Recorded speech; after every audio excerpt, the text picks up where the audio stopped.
তোমরা নতুন যারা ক্যালকুলেটর কিনতে যাচ্ছ সবার জন্য এই ভিডিওটা একটু খেয়াল করে দেখো। এই মুহূর্তে তোমাদের বন্ধুদের হাতে তোমরা এই কয়েকটা মডেল সবচেয়ে বেশি দেখতে পারবা।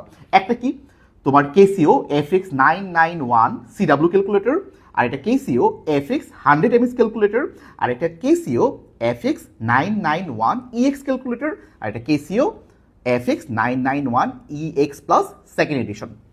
এই যে আমার এই চারটা ক্যালকুলেটর দেখালাম, তার মধ্যে থেকে কিন্তু এই ক্যালকুলেটরটা এখন মার্কেটে পাওয়া যায় না, তার জন্য এটাকে এখনই সরাই রাখতেছে। এখন এই তিনটা ক্যালকুলেটরের মধ্যে হচ্ছে আমরা একটু তুলনা করব কোন ক্যালকুলেটর তোমার নেওয়া উচিত। প্রথমে একটু আসি দামের ব্যাপারে। এই যে আমার কাছে যে 100 MS ক্যালকুলেটর আছে, এটার দাম 1500 থেকে 1600 মধ্যে তুমি মার্কেটে পেয়ে যাবা। তারপর FX991EX প্লাস যেটা, এটা তুমি 2000 থেকে 2100 টাকার মধ্যে মার্কেটে পেয়ে যাবা, এবং সিডাব্লিউ এটা তুমি 2400 থেকে 2500 টাকার মধ্যে পেয়ে যাবা। তার মধ্যে বুঝতেছো যে দামের মধ্যে থেকে কিন্তু 500 থেকে 1000 টাকার মধ্যে তোমার ডিফারেন্স রয়েছে।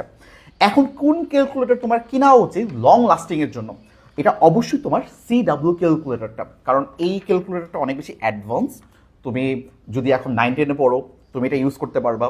তুমি যদি এইচএসসি দিতে চাও, তুমি এটা ইউজ করতে পারবা। অথবা তুমি যখন এডমিশন পরীক্ষা দিবা বিভিন্ন ইঞ্জিনিয়ারিং ইউনিভার্সিটিতে, তখনও তুমি এই ক্যালকুলেটরটা ইউজ করতে পারবা। তো যদি তুমি 9-10 থেকে অথবা শুরু থেকেই এই একটা অ্যাডভান্স ক্যালকুলেটর কিনে ফেলো, তাহলে পরবর্তীতে কিন্তু তোমার আর কোনো ক্যালকুলেটর কিনা লাগতেছে না। কিন্তু তুমি যদি শুরুতে এই 100 MS কিনে ফেলো, তো তুমি দেখবে যে তুমি কলেজ ওঠার পরে এই ক্যালকুলেটর ইউজ করতে পারতেছো না, অথবা তোমার অনেক ম্যাথ থাকবে যেগুলো তুমি এটা দিয়ে সলভ করতে পারবে না।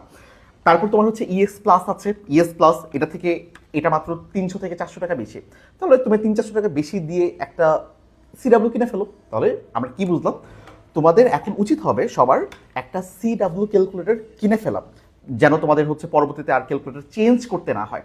যেই ক্যালকুলেটর তুমি কিনো, চেষ্টা করবা সবসময় অরিজিনাল ক্যালকুলেটর কেনার জন্য। এখন আমাকে একটু কমেন্টে জানাও অরিজিনাল ক্যালকুলেটর কেনার জন্য কোনো ভিডিও তোমরা দেখতে চাও কিনা।